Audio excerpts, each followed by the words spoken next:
बिस्मिल्लाहिर्रहमानिर्रहीम। मेरे महतरम बुज़ुर्गों, अज़ीज़ भाइयों,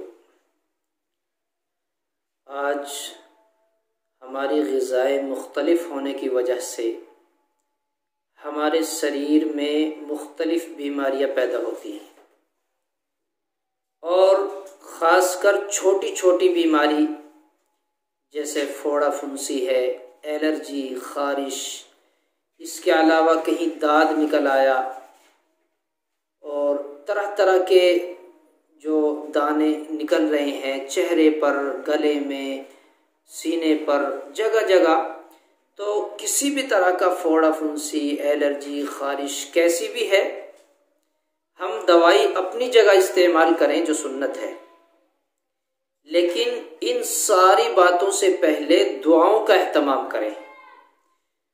इससे हमें दो गुना नफ़ा है।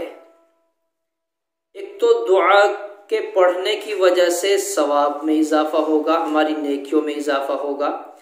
दूसरा, हमारी बीमारी से छुटकारा होगा।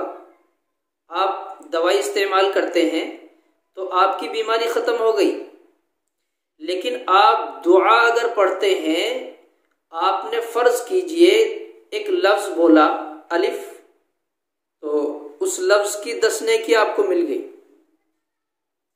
अगर ये आपने किसी बीमारी की नीयत से बोला तो बीमारी में भी इफाका होगा, इंशाअल्लाह शिफा होगी।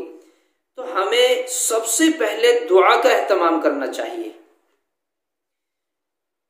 ये सबसे बेहतरीन दुआ जो मैं आपको बता रहा हूँ, फोड़े फुंसी के लिए, एलर्जी के लिए, किसी भी तरह की जिल्द की बीमारी, खाल की बीमारी जो जाहिर में हमें महसूस होती है, उसके लिए हमें या मालिक या कुद्दूस या सलाम, या मालिक या कुद्दूस या सलाम, या पढ़ें या मालिकु या कुद्दूसु या सलाम, दोनों तरह पढ़ सकते हैं हम।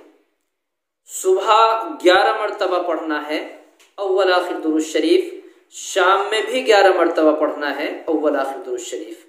तो इस दुआ का हम एहतमाम करें, इंशाअल्लाह हमें बहुत ज़्यादा शिफा मिलेगी। और यकीन के साथ हम करेंगे, इन लफ्ज़ों का सवाब कितना है और कितना अल्लाह तबारक व तआला देने वाला है, वो आपके नामा अमाल में दाखिल होता रहेगा।